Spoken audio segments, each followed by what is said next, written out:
दोस्तों नमस्कार। उम्मीद करता हूं आप सब लोग अच्छे होंगे। लास्ट एपिसोड में हम लोगों ने डाइवर्जेंस थ्योरम को थोड़ा सा क्लियर किया था। उसके ऊपर कुछ क्वेश्चंस और भी आपको करने चाहिए। आप अपने रिसोर्सेज को देखें या फिर आप हमारे जो प्रैक्टिस सेशंस आएंगे उनमें आपको इस टॉपिक के ऊपर क्वेश्चंस मिल जाएंगे, डाइवर्जेंस थ्योरम एंड डाइवर्जेंस के ऊपर। बाकी काफ़ी क्वेश्चंस मैंने लास्ट क्लास में कवर करवा भी दिए थे। आज का जो एपिसोड है उसमें हम लोग एक नया चीज़ पढ़ेंगे, that is known as curl. तो कर्ल को जरा देखते हैं, ये कर्ल क्या चीज होती है। कर्ल का मतलब होता है सर्कुलेशन। तो हम किसी भी फील्ड का सर्कुलेशन निकालने की कोशिश करेंगे दोस्तों, ठीक है। बाद में इसका मीनिंग समझेंगे, पहले इसको हम समझ लेते हैं कि अप्लाई कैसे करते हैं, ठीक है। ऐसे क्रॉस दिखाया जाता है दोस्तों, और ये वेक्टर फील्ड पे अप्लाई होगा और जो रिजल्ट होगा वो भी एक वेक्टर ही होगा दोस्तों। इसकी जो वैल्यू निकल के आएगी वो भी एक वेक्टर को ही रिप्रेजेंट करेगी। नाउ द क्वेश्चन इज, इसको कैलकुलेट कैसे करते हैं। तो इसका एक जनरल मेथड जरा देखते हैं पहले। तो जो एफ वेक्टर है, मैं उसको बोल रहा हूं कि उसके अंदर तीन कंपोनेंट है, F u1 u1 cap. F कोई वेक्टर फील्ड है दोस्तों, F u2 u2 cap, F u3 u3 cap. ये मेरे पास मान लीजिए कोई वेक्टर फील्ड है। तो अब ये कोई जनरल फील्ड है दोस्तों। अब मुझे निकालना है कर्ल ऑफ एफ। तो वो कैसे निकालेंगे दोस्तों, उसका एक जनरल मेथड लिख रहा हूं मैं, वो होगा 1/h1 h2 h3 into determinant of. अब ये डिटर्मिनेंट 11th क्लास के स्टूडेंट ने नहीं पढ़ रखा होगा, 12th क्लास के स्टूडेंट मैथ्स में जरूर पढ़ लेते हैं डिटर्मिनेंट कैसे निकालते हैं। तो कोई बात नहीं, मैं आपको मीनिंग समझाऊंगा 11th क्लास के स्टूडेंट्स को कि भाई इसका मीनिंग क्या होता है, इसको कैलकुलेट कैसे किया जाता है, ठीक है। वो हम देखेंगे।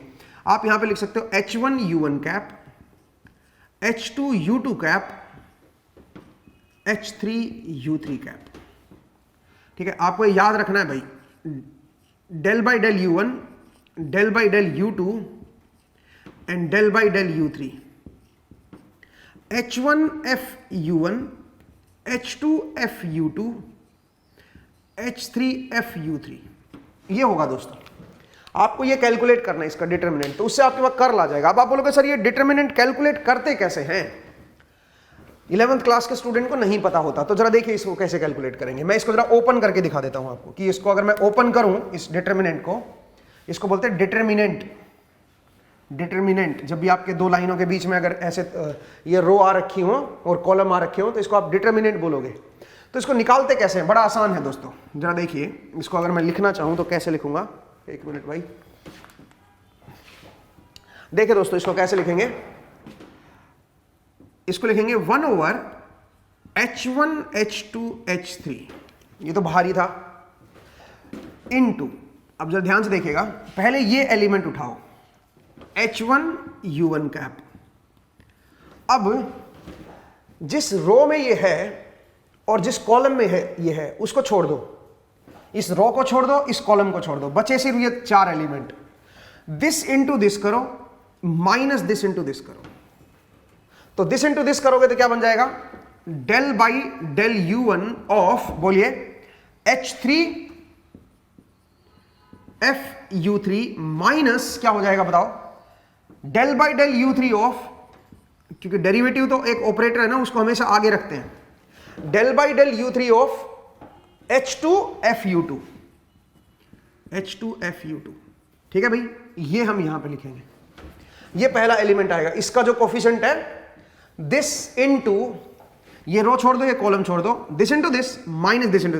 तो जब भी आप ऊपर की तरफ आ रहे हो तो नेगेटिव लिखना है, और जब भी आप नीचे की तरफ जा रहे हो तो पॉजिटिव लिखना है। और डिफरेंशिएशन तो आगे हमेशा लगता है ना, तो आप ऐसा मत करो कि ये आगे लिख दिया ये पीछे लिख दिया, इसको हमेशा आगे लिखो इस क्वांटिटी के, क्योंकि इसके ऊपर डेरिवेटिव ले रहे हो आप, इसका डेरिवेटिव ले रहे हो विद रिस्पेक्ट टू u3, ठीक है। तो पहली टर्म ये आएगी भाई। अब आइए दूसरी टर्म, पहली टर्म लिख दी, अब दूसरा ये वाली टर्म लिखनी है। लेकिन क्योंकि आप पॉजिटिव से शुरू किया, पहली टर्म ऑलवेज पॉजिटिव आती है और ऑल्टरनेट साइन होंगे, याद रखिएगा। अब यहां पे पॉजिटिव है तो यहां पे इसका साइन क्या होगा, नेगेटिव। तो क्या लिखोगे, minus of h2 u2 cap into, अब बोलिए क्या लिखोगे, ये रो और ये जो कॉलम है इसको आप छोड़ दो, तो ये रो और ये कॉलम छोड़ोगे तो ये दो एलिमेंट इधर बचेंगे, दो एलिमेंट इधर बचेंगे। तो दिस इनटू दिस करो तो ये क्या बनेगा, del by del u1 of, del by del u1 of h3 f u3 FU3 minus of this into this करो, दिस इंटू दिस करना है, तो minus of del by del U3 of, बोलिए del by del U3 of H1FU1, ठीक है, ये बनेगा दोस्तों दूसरा। अब आइए तीसरा, तो ऑल्टरनेट साइन है, पॉजिटिव नेगेटिव पॉजिटिव, तो इसमें फिर से पॉजिटिव करेंगे भाई, H3U3 कैप। अब ये रो और ये कॉलम को छोड़ दो, तो दिस इंटू दिस होगा माइनस दिस इंटू दिस होगा, ठीक है।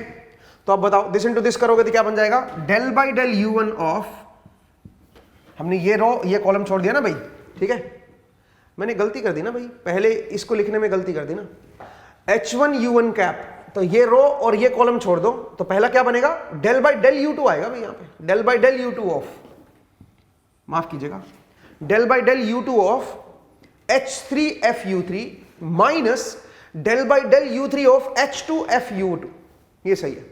फिर आप जो है इसका कोफिशिएंट लिखिए, तो इसको माइनस लिखोगे और ये रो और ये कॉलम को छोड़ दो, तो फिर क्या लिखोगे बताओ जरा, इसका इसके साथ डेरिवेटिव माइनस इसका इसके साथ डेरिवेटिव, ठीक है, तो ये बिल्कुल सही लिखा है। फिर आ जाइए तीसरा, तो ये रो और ये कॉलम को छोड़ दो, अब बताओ दिस इंटू दिस करोगे तो del by del U1 of H2FU2, del by del U1 of H2FU2 minus del by del U2 of, बोलिए क्या बनेगा, ऑफ H1FU1, ठीक है, ये बन जाएगा दोस्तों, ये तीसरा बनेगा, ठीक है, और उसके बाद आप ब्रैकेट को क्लोज कर दो। तो इस तरह से किसी भी वेक्टर फील्ड का कर्ल निकाला जाता है। अब एक दो क्वेश्चन लेके देखते हैं, उसी से आपको पता चलेगा कि कैसे इसको सोल्व करते हैं। मैं अब कर रहा हूं दोस्तों, ये एक जनरल मेथड था जो आपको पता होना चाहिए कि कैसे करेंगे, और इसका डिटर्मिनेंट कैसे निकालते हैं, ठीक है, वो जरा देखिए। इसमें रो ऑपरेशन या कॉलम ऑपरेशन नहीं लगाने जो डिटर्मिनेंट में आप पढ़ते हो, इसको बस सीधा सीधा सोल्व करना है। एक क्वेश्चन करते हैं, उससे आपको थोड़ा सा और क्लैरिटी आएगी।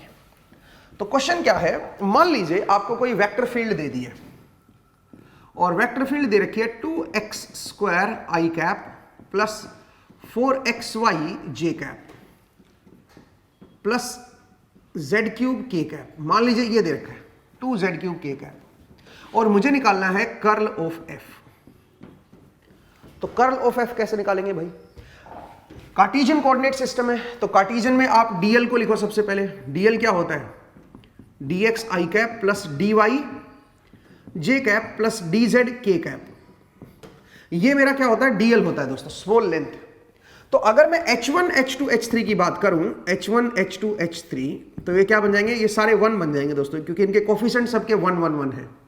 u1 कैप मेरा x बन जाएगा, u2 कैप मेरा y बन जाएगा, और u3 कैप मेरा z बन जाएगा। सही है भाई, या i कैप लिख दो, इसको j कैप लिख दो, k कैप लिख दो, कोई फर्क नहीं पड़ता उससे, x कैप लिख दो, y कैप, j कैप, ठीक है। तो ये मेरी डायरेक्शन है बेसिकली 3। अब सुनिए भाई, अब अगर मैं कर्ल ऑफ f कैलकुलेट करूंगा तो क्या लिखूंगा दोस्तों बताओ, 1/h1 h2 h3, तीनों के मल्टीप्लीकेशन करो तो 1/1 आ गया। और अब यहां पे डिटर्मिनेंट डालना है मुझे। डिटर्मिनेंट में मैं क्या लिखूंगा दोस्तों बताओ, डिटर्मिनेंट में मुझे क्या लिखना है, h1 u1 cap, h1 u1 cap, तो यहां पे x कैप आ जाएगा। फिर आ जाओ h2 u2 कैप, यहां पे y कैप आ जाएगा, और यहां पे z कैप आ जाएगा, ठीक है। फिर आ जाओ del by del x, del by del y, del by del z, ये आ गया। फिर यहां पे क्या लिखोगे, यहां पे लिखोगे h1 f(u1), तो h1 तो मेरा 1 है और f(u1) मेरा ये वाला है, तो इसका मतलब क्या लिखोगे, 2x²। फिर बताओ अगला क्या लिखोगे, h2 इज 1, f(u2) 4xy। फिर आप लिखो h3 f(u3), h3 तो मेरा 1 है और f(u3) ये है, तो 2z³। आप इसको इस तरह से कर सकते हो दोस्तों। अब बताइए, अब अगर मैं x कैप का कंपोनेंट निकालूं तो x कैप का क्या कंपोनेंट आएगा दोस्तों, इस रो को और इस कॉलम को छोड़ दो, दिस इसका डेरिवेटिव लो with respect to y minus इसका डेरिवेटिव लो विद रिस्पेक्ट टू z। तो जरा देखिए क्या बनेगा, del upon del y, del by del y of 2z³ minus del by del z of, बोलिए 4xy, ठीक है भाई। ये पहला x कैप का कंपोनेंट आएगा। फिर आइए माइनस y कैप का, आपने माइनस क्यों लगाया, क्योंकि इसके आगे प्लस साइन शुरू करेंगे तो अगला फिर माइनस आएगा, ऑल्टरनेट साइन लेने। तो प्लस से शुरू करना है, फिर अगला माइनस। अब बताइए इसका क्या कोफिशिएंट आएगा भाई, ये रो और ये कॉलम छोड़ दो, ठीक है। तो अब आप बताओ दिस इंटू दिस, तो इसका मतलब del by del x of क्या बन जाएगा 2z³ minus this into this, इसका मतलब del by del z of 2x², ठीक है भाई। ये बन गया मेरा y कैप का कंपोनेंट। नेक्स्ट आप बताइए z कैप का, तो प्लस z कैप। अब z कैप का कंपोनेंट क्या बनेगा दोस्तों, ये रो और ये कॉलम को छोड़ दो, दिस इंटू दिस, तो बताओ क्या बना del by del x of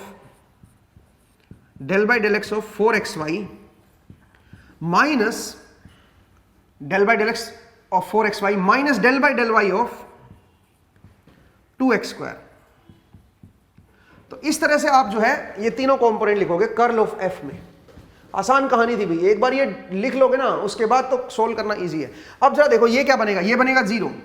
क्यों 0? क्योंकि z का y के रेस्पेक्ट में डेरिवेटिव ले रहे हो, तो इसमें y का तो कोई कंपोनेंट है ही नहीं, और z जो है y के रेस्पेक्ट में फिर कांस्टेंट मान के चलेंगे हम इसको, तो ये 0 आएगा। सिमिलरली ये भी 0 आएगा, तो x कैप कंपोनेंट तो पूरा ही 0 हो गया।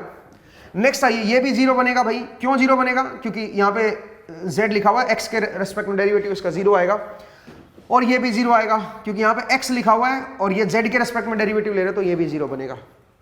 नेक्स्ट आइए, तो y वाला कंपोनेंट भी 0 हो गया। ये तो कंपोनेंट 0 नहीं होगा भाई, क्योंकि इसमें x के रेस्पेक्ट में ले रहे हो और अंदर भी x है, देखो। हाँ ये जरूर 0 हो जाएगा क्योंकि आप x² लिखा हुआ अंदर और y के रेस्पेक्ट में आप इसका डेरिवेटिव ले रहे हो, तो y के रेस्पेक्ट में डेरिवेटिव क्या बनेगा, इसका 0 बनेगा। तो इसलिए आप इसको 0 कर सकते हो। लेकिन ये तो नहीं हुआ, तो फाइनल रिजल्ट क्या निकल के आएगा, कर्ल ऑफ f को अगर आप लिखोगे तो कर्ल ऑफ f बनेगा 4y, इसका डेरिवेटिव 4y निकल आएगा भाई, और z कैप। ये मेरे पास आंसर आएगा दोस्तों। तो आप देखिए कि किसी भी वेक्टर फील्ड का कर्ल हम कैसे कैलकुलेट करते हैं। एक और क्वेश्चन करते हैं भाई, ठीक है। मैं इसको रब कर रहा हूं, मुझे उम्मीद है आपको ये समझ आया कि कैसे हम कर्ल को लेंगे। आप ये देखिए कि जो वेक्टर फील्ड दे रखा है वो कौन से कोऑर्डिनेट सिस्टम में, उसके हिसाब से डीएल लिख लो, उसके हिसाब से h1 h2 h3 और u1 u2 u3 को लिख लो, और उसके बाद फॉर्मूला पुट कर दो बस। तो कहानी बड़ी सिंपल है भाई, मैथ्स लगाना है बस, और तो कुछ है ही नहीं इसके अंदर, ठीक है। तो चलिए जरा आगे बढ़ते हैं और थोड़ा देखते हैं, एक क्वेश्चन और करते हैं इसमें। और इस बार मैं वेक्टर फील्ड को थोड़े दूसरे कोऑर्डिनेट सिस्टम में ले रहा हूं, कार्टेशियन में नहीं ले रहा। सोचिए मेरे पास एक वेक्टर फील्ड है f, और वो कुछ इस तरह की दे रखी है k0/r², r कैप, ये दे रखी है वेक्टर फील्ड। और ये r जो है ये डिस्टेंस मेजर्ड है, r measured from origin, distance from origin, distance from origin. तो इसका मतलब मेरे पास एक वेक्टर फील्ड है जो रेडियली आउटवर्ड है, r कैप डायरेक्शन में है, और रेडियस कहां से मेजर की गई है, ओरिजिन से, यहां से मेजर की गई है ओरिजिन से। और जो फील्ड है वो रेडियली आउटवर्ड है, इधर या इधर, अगर आप इधर देख रहे हो तो इधर, यहां से देख रहे हो तो इधर, यहां से देख रहे हो तो इधर, रेडियली आउटवर्ड r कैप ये है। मुझे इसका कर्ल चाहिए, मुझे इसका कर्ल देखना है भाई, क्या बनेगा। कर्ल ऑफ f मुझे कैलकुलेट करना है कि कर्ल ऑफ f जो है वो क्या आएगा। तो इसको कैसे देखोगे दोस्तों, कौन सा कोऑर्डिनेट सिस्टम है ये, स्फेरिकल कोऑर्डिनेट सिस्टम। तो पहले dl को लिख लो स्फेरिकल कोऑर्डिनेट सिस्टम में। dl क्या होता है, dr r cap plus r d theta theta cap plus r sine theta d phi phi cap, ये होता है दोस्तों। तो यहां से h1 h2 h3 निकल आएंगे, ठीक है। h1 क्या बनेगा 1, ये कोफिशिएंट 1, यहां पे h2 क्या बनेगा, h2 बनेगा r, और h3 क्या बनेगा r साइन थीटा। अब बताइए u1 कैप क्या बनेगा, r कैप, u2 कैप क्या, या u1 को ही लिख लो चलो, u1 बनेगा r, u2 बनेगा थीटा, एंड u3 क्या बनेगा फाई, ठीक है भाई। तीन डायरेक्शन होते हैं ना, u1 u2 u3, तो डायरेक्शन को रिप्रेजेंट करता है। तो अगर मैं कर्ल को लिखूंगा दोस्तों, तो स्फेरिकल कोऑर्डिनेट सिस्टम में देखिए कर्ल ऑफ f कैसे निकलेगा। कर्ल ऑफ f के लिए 1/h1 h2 h3, तो बन जाएगा r² साइन थीटा, ये आ गया। फिर यहां पे क्या लिखोगे जरा देखिए, यहां पे आप लिखोगे h1 f u1, माफ कीजिएगा h1 u1 कैप, तो यहां पे u1 कैप मतलब r कैप। फिर यहां पे h2 u2 कैप, तो r थीटा कैप लिखोगे। h2 की वैल्यू r है ना मेरी, एंड u2 की वैल्यू थीटा है, तो h2 u2 cap, h3 u3 cap, r sine theta phi cap. यहां पे बनेगा del by del r, del by del theta, and del by del phi, ठीक है भाई। आप इस तरह से लिख सकते हो। नेक्स्ट आप बताइए, यहां पे लिखोगे H1 FU1, FU1 ही दे रखा आपको, केवल ये U1 ही तो है, पहला ही तो कंपोनेंट है, आर कैप वाला ही तो कंपोनेंट है। तो FU1 दे रखा आपको और H1 की वैल्यू 1 है भाई, तो क्या लिखोगे K0 अपॉन आर स्क्वायर। बाकी सब तो जीरो आएंगे भाई, लिखने की जरूरत ही नहीं है, क्योंकि FU2 और FU3 है ही नहीं है, केवल FU1 दे रखा है, रेडियल कंपोनेंट दे रखा है, बस पहले वाला ही कंपोनेंट दे रखा है। तो ये तो बहुत आसान हो गया भाई। बताइए क्या बनेगा, 1 upon are square sine theta, ठीक है, r square sine theta, 1 upon are square sine theta. अब बताओ यहाँ पे क्या बनेगा, आर कैप का कंपोनेंट बताइए, आर कैप का, तो ये रो और ये कॉलम छोड़ दो, दिस इनटू दिस माइनस, तो ये तो जीरो ही आएगा भाई, माइनस आर थीटा कैप। अब थीटा कैप का कंपोनेंट देखते हैं, तो थीटा, ये रो और ये कॉलम छोड़ दो, दिस इनटू दिस, ये तो जीरो आ गया, माइनस दिस इनटू दिस, तो del by del phi of, बताओ del by del phi of K0 upon are square. एक बार देख लो भाई सही लिखा है क्या, ठीक है। ये मेरा क्या बनेगा, आर थीटा कैप का कंपोनेंट आएगा, एक बार चेक कर लो, आर थीटा कैप का, ये रो और ये कॉलम छोड़ दो, दिस इनटू दिस करोगे तो जीरो का डेरिवेटिव जीरो ही आएगा, माइनस दिस इनटू दिस करोगे तो del by del phi of K0 upon are square, ये बनेगा। फिर आ जाइए plus r sine theta phi cap, ये लिख दिया, और इनटू में क्या आएगा बताओ जरा, दिस इनटू दिस, तो जीरो ही बन जाएगा, minus del by del theta of, ये भी तो लोगे ना भाई, minus del by del theta of, बोलिए क्या लिखोगे, K0 by r square, K0 by r square, ठीक है। तो अब देखिए ये डिटर्मिनेंट सही में डिटर्मिनेंट नहीं है, ये असल में ये ऑपरेटर के साथ डिटर्मिनेंट है। इसको कैसे लेते हैं, ऑपरेटर को हमेशा आगे रखेंगे, डेरिवेटिव जो होता है ऑपरेटर होता है, इसको आगे रखेंगे।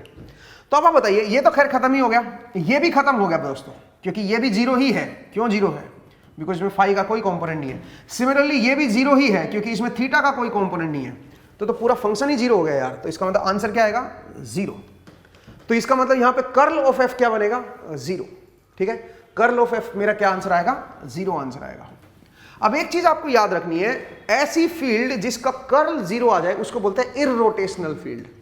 उसको क्या बोला जाता है, इररोटेशनल। उसके अंदर रोटेशन नहीं है दोस्तों, वो सर्कुलेशन पैदा नहीं करती है, वो इररोटेशनल फील्ड है। आप पॉइंट को समझिए भाई, ऐसी फील्ड को हम क्या बोलते हैं, इररोटेशनल फील्ड। जिस फील्ड का कर्ल जीरो आ जाए, जिस फील्ड का कर्ल जीरो आ जाए उस फील्ड को क्या बोला जाता है, अगर ये जीरो है तो मैं बोलूंगा कि F is irrotational, F is इररोटेशनल,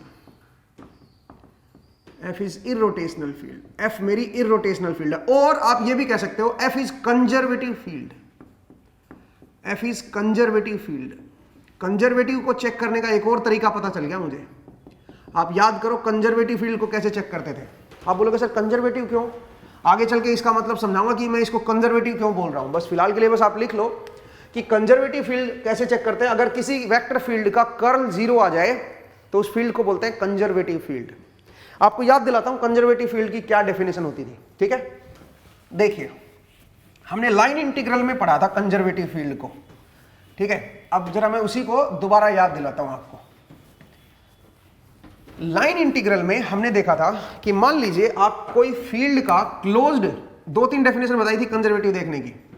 अगर कोई वेक्टर फील्ड है और उसका आप क्लोज लाइन इंटीग्रल ले रहे हो, अगर वो जीरो आ जाए, या फिर मान लीजिए मैं ओपन इंटीग्रल ले रहा हूं एफ डॉट डीएल, किसी पॉइंट ए से पॉइंट बी पे ले रहा हूं, और ये जो है ये पाथ इंडिपेंडेंट आ जाए, मान लीजिए पाथ इंडिपेंडेंट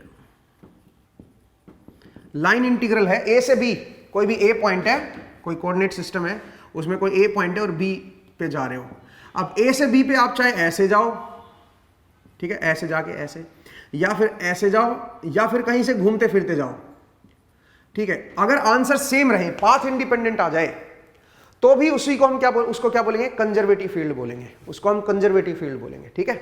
ध्यान रखिएगा, ये डेफिनेशन हमने पढ़ी थी। दूसरा एक और चीज हमने पढ़ी थी, नंबर 3। नंबर 3 क्या था, अगर मैं आपसे ये बोलूं कि भाई, बस यही था मेरे ख्याल से, ठीक है, इतना ही पढ़ा था हमने। तो ये हमने डेफिनेशन बताई थी कंजर्वेटिव फील्ड की, ठीक है, कंजर्वेटिव फील्ड की डेफिनेशन बताई थी। अब एक और डेफिनेशन भी आ गई है दोस्तों, क्या, अगर मैं कर्ल देख रहा हूं इसका और वो अगर जीरो आ जाए तो भी हम क्या बोलेंगे, कंजर्वेटिव फील्ड बोलेंगे। तो एक तरह से 3 डेफिनेशन आ गई है कंजर्वेटिव फील्ड की। चेक करने का बड़ा आसान तरीका है, आप इस तरह से भी चेक कर सकते हो क्लोज लाइन इंटीग्रल से, अगर वो जीरो आ रहा है, आप मतलब जहां से शुरू किए हो वहीं पे घूम के आ जाओ, ठीक है। अगर वहां पे घूम के आ रहे हो और क्लोज लाइन इंटीग्रल 0 आ रहा है तो इसका मतलब वो जो एफ फील्ड है वो मेरी कंजर्वेटिव फील्ड है। या फिर आप क्लोज लाइन इंटीग्रल में चलो मत, आप एक पॉइंट से दूसरे पॉइंट चलो और डिफरेंट पाथ से चलो, अगर सेम आंसर आ रहा है तो भी इसका मतलब वो फील्ड मेरी कंजर्वेटिव है। या फिर आप क्या बोलोगे, कर्ल 0 आ जाए। तो ये देखना थोड़ा ज्यादा फास्ट होता है, इसको आप जल्दी चेक कर सकते हो, ठीक है। अगर ये कंजर्वेटिव फील्ड आ गई तो ये भी सेटिस्फाई हो जाएंगी फिर अपने आप, फिर आप इनको चेक करने की जरूरत ही नहीं, फिर तो आप डायरेक्ट ही बोल दोगे, ठीक है। तो कंजर्वेटिव फील्ड की ये डेफिनेशन को चेक करना थोड़ा फास्ट होता है, क्योंकि इसमें तो फॉर्मूले में पुट करना होता है, फटाफट पता चल जाएगा आपको कर्ल, ठीक है। तो उससे आप चेक कर पाओगे कि फील्ड मेरी कंजर्वेटिव है या नहीं है। तो फिलहाल जो हमने पिछला क्वेश्चन लिया था वो कंजर्वेटिव फील्ड थी, क्योंकि उसका कर्ल 0 आ गया था हमारे पास। उसको इररोटेशनल फील्ड भी बोला जाता है, याद रखिएगा, उसको इररोटेशनल फील्ड भी बोला जाता है, ठीक है। तो चलिए एक स्टेप और आगे बढ़ते हैं और इसके ऊपर एक दो क्वेश्चन और करते हैं, ठीक है। देखिए दोस्तों,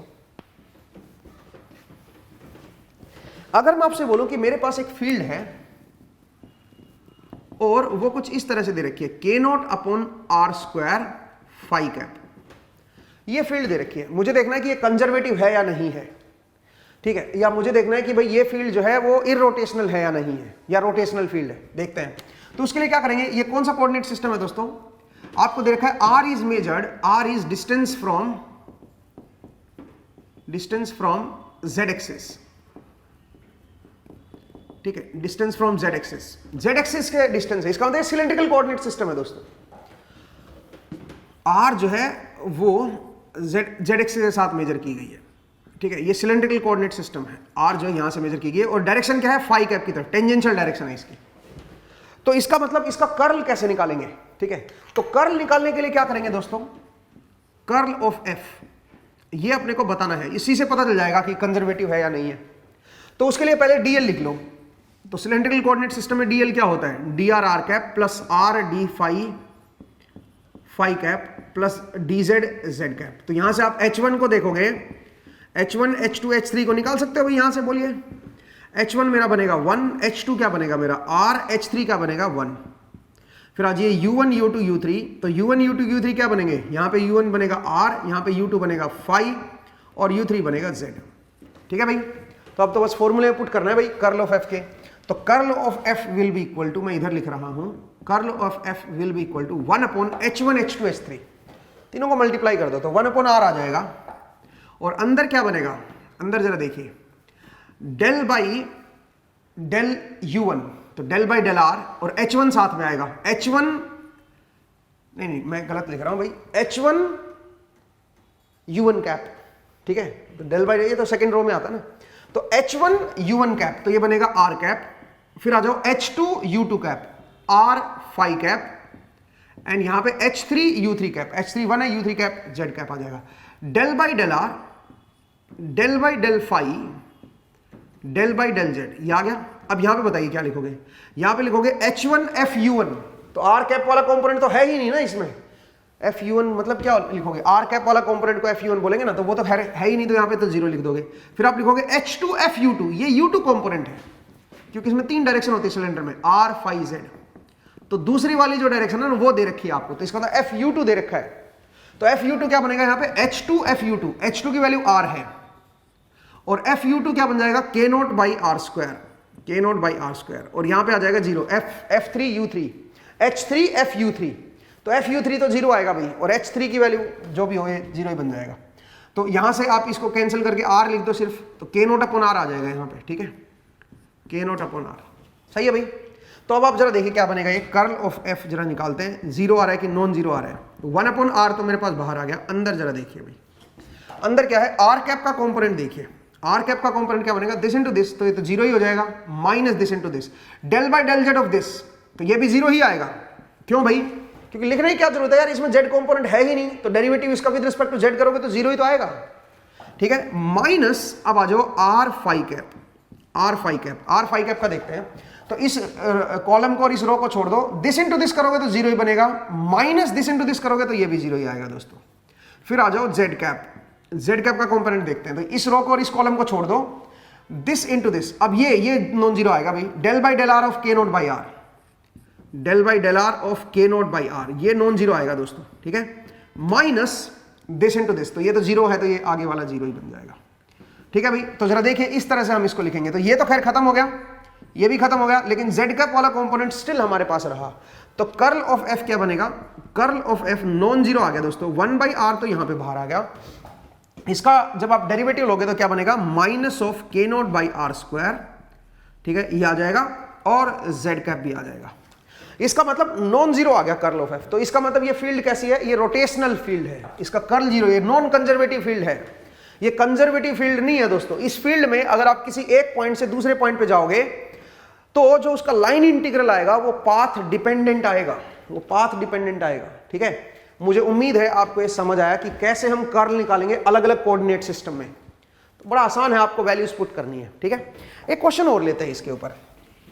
तो आप देखो कंजर्वेटिव चेक करना भी कितना आसान हो गया, conservative and non conservative check करना। कई बार क्या होता है, आपसे पूछते हैं कि बताओ कोई फील्ड दे दी है, ठीक है, और उस फील्ड में आप ए पॉइंट से बी पॉइंट पे चलते हो, ए पॉइंट से बी पॉइंट पे चलते हो और कोई रैंडम पाथ दे रखा है, ऐसे चल रहे हो और आपको बताना है एफ डॉट डीएल क्या होगा, एफ डॉट डीएल क्या होगा, आपको ये बताना है फ्रॉम ए टू बी, आपको इसकी वैल्यू बतानी है दोस्तों। तो आप देखोगे तो टेढ़ा मेढ़ा पाथ है भाई, इस पे तो बड़ा मुश्किल हो जाएगा। तो सबसे पहले ये चेक करो कि ये फील्ड कंजर्वेटिव है कि नहीं है। वो कैसे चेक करोगे, कर्ल ऑफ एफ से। अगर कर्ल ऑफ एफ जीरो आ गया, इसका मतलब ये फील्ड कैसी है, कंजर्वेटिव। और अगर कंजर्वेटिव है तो ए से बी तक जाना है अपने को, तो जरूरी तो नहीं है कि इसी पाथ को फॉलो किया जाए, आप कोई आसान पाथ बना सकते हो जिसपे इंटीग्रेशन करना बहुत आसान हो, ठीक है। तो आप पहले यहां से यहां पे आ जाओ जिसमें केवल x बदल रहा है और फिर केवल y बदल रहा है। आप ऐसे आप a पॉइंट से b पॉइंट पे पहुंच सकते हो, आंसर सेम ही आएगा। बट कंडीशन ये है कि पहले ये जीरो होना चाहिए, ठीक है। पहले चेक करना पड़ेगा कि कंजर्वेटिव है कि नहीं है। तो मुझे उम्मीद है आपको ये समझ आया कि कैसे आप इसको कैलकुलेट करोगे, ठीक है। नेक्स्ट जरा देखिए, आगे बढ़ते हैं, एक सवाल और लेते हैं। और वो क्वेश्चन क्या है, वो क्वेश्चन थोड़ा सा मैं बढ़िया क्वेश्चन ले रहा हूं, ठीक है। सुनिए भाई क्वेश्चन क्या है। एक क्वेश्चन है भाई, आपको एक वेक्टर फील्ड दे रखी है, ठीक है, एफ इज इक्वल टू, ये दे रखा है कुछ 3y minus C1z, 3y minus C1z into, ये है आई कैप है भाई, आई कैप प्लस वेक्टर फील्ड है भाई ये, plus C2x minus 2z, C2x minus 2z जे कैप प्लस, प्लस नहीं माइनस अभी यहां पे, माइनस C3y प्लस z के कैप। ये आपको फील्ड दे रखी है, vector field. Given that f is conservative, f is conservative, ये दे रखा है कि f मेरा कंजर्वेटिव है। फाइंड C1 C2 C3, आपको C1 C2 C3 की वैल्यू फाइंड करनी है। ये दे रखा है कि f जो फील्ड है मेरी, दैट फील्ड इज कंजर्वेटिव। तो क्या करोगे दोस्तों, कार्टेशियन कोऑर्डिनेट सिस्टम में तो इसका कर्ल ले लो, कर्ल को जीरो कर दो, ठीक है, क्योंकि कंजर्वेटिव है। तो कर्ल कैसे लेंगे, 1 अपॉन h1 h2 h3, तो कार्टेशियन है तो सारे 1 1 1 ही बनेंगे, तो 1 अपॉन 1 कर दो, ठीक है, 1 अपॉन 1। अंदर बताओ क्या बनेगा, अंदर लिखेंगे x cap, y cap, z cap, h1 u1 cap, h2 u2 cap, h3 u3 cap. कर दिया, डेल बाई डेल एक्स। अब मैं डायरेक्ट लिख रहा हूं भाई, आप थोड़ी प्रैक्टिस कर लो, मेरी थोड़ी अच्छी प्रैक्टिस है तो मैं फटाफट कर लेता हूं इसको, डेल बाई डेल जेड। अब यहां पे क्या लिखोगे, h1 f u1, h1 की वैल्यू तो खैर 1 ही होती है, तो आप क्या लिखोगे 3y माइनस C1z, दूसरा C2x माइनस 2z, और तीसरा माइनस ऑफ क्या लिखोगे बताओ, तीसरा जो है वो माइनस ऑफ क्या है, यहां पे माइनस है अभी बाहर, minus of C3y plus z, ठीक है, C3y प्लस z, ये बन जाएगा दोस्तों, ठीक है। अब जरा देखिए इसकी वैल्यू, और इसका ये जीरो आना चाहिए भाई, ये जीरो आना चाहिए। तो सबसे पहले x कैप का कंपोनेंट देखते हैं। x कैप का कंपोनेंट क्या बनेगा, जीरो आने का मतलब तीनों के कंपोनेंट जीरो होने चाहिए। x कैप का individual component zero, y cap का कंपोनेंट भी, y कैप का भी जो कोफिशिएंट है, कंपोनेंट है वो जीरो, और z कैप का भी कोफिशिएंट जीरो आना चाहिए। चलिए सबसे पहले x कैप का निकालते हैं। तो x कैप का निकालोगे तो ये रो ये कॉलम को छोड़ दो, this into this minus this into this, तो इसका y के रेस्पेक्ट में डेरिवेटिव लो भाई। तो मैं x कैप वाला कंपोनेंट दिख रहा हूं पहले, इसको y के रेस्पेक्ट में कंपोनेंट लोगे तो माइनस C3 बचेगा, -c3, और इसको z के रेस्पेक्ट में कॉम्पोनेंट लो, तो z के रेस्पेक्ट में कॉम्पोनेंट लोगे तो -2 आएगा, लेकिन एक माइनस पहले भी तो लगा हुआ है ना, तो ये +2 बन जाएगा। ध्यान से देखिए, मैंने डायरेक्ट लिख दिया भाई, आप लोग जो है उसको सोल्व कीजिए पूरा। del by del y of this minus del by del z of this, तो इसका मतलब एक बाहर माइनस है, minus of del by del z of this, तो del by del z करोगे तो इसका -2 आएगा, लेकिन एक माइनस और बाहर है तो इसलिए मैंने +2 लिखा है। नेक्स्ट आइए अब दूसरा आएगा -y कैप, y कैप का कंपोनेंट देखिए, इसको छोड़ दो, इसको छोड़ दो, तो इसका del by del x करो, x के रेस्पेक्ट में इसका जो डेरिवेटिव आएगा वो क्या बनेगा, x के रेस्पेक्ट में इसका डेरिवेटिव 0 आएगा, माइनस इसका डेरिवेटिव z के रेस्पेक्ट में क्या बनेगा, इसका रेस्पेक्ट z के रेस्पेक्ट में डेरिवेटिव आएगा वो -c1 आएगा, लेकिन एक माइनस पहले से बाहर है तो +c1 हो जाएगा, ये आ जाएगा y कैप कंपोनेंट। नेक्स्ट आइए z कैप कंपोनेंट, अब z कैप देखते हैं, तो z कैप में इसको आप x के रेस्पेक्ट में करो c2, माइनस इसको आप y के रेस्पेक्ट में लो भाई -3, ठीक है, और बराबर की इधर 0 हो जाएगा। तो अब आप बताओ, ये 0 है तो इंडिविजुअली ये भी 0 होना चाहिए, ये भी 0 होना चाहिए, और ये भी 0 होना चाहिए।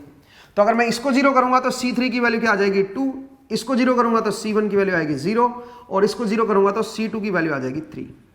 तो ये जो वैल्यूज हैं ये आनी चाहिए c1, c2, c3 की, सो दैट ये जो फील्ड है ये कैसी हो जाए मेरी कंजर्वेटिव, ठीक है। तो इस तरह से भी कई बार क्वेश्चन पूछ लेते हैं कि आप बताओ कि f की मैं क्या वैल्यू लूं कि फील्ड मेरी कंजर्वेटिव आ जाए, ठीक है।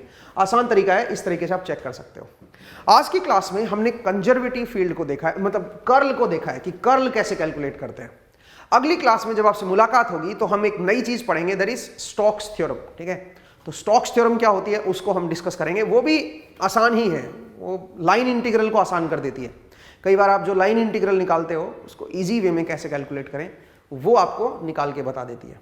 तो उसको हम अगली क्लास में देखेंगे दोस्तों। आज के लिए इतना ही करते हैं, नेक्स्ट क्लास में फिर से आपसे मुलाकात होगी। अपना ख्याल रखिए, पढ़ते रहिए, मुस्कुराते रहिए। Thank you.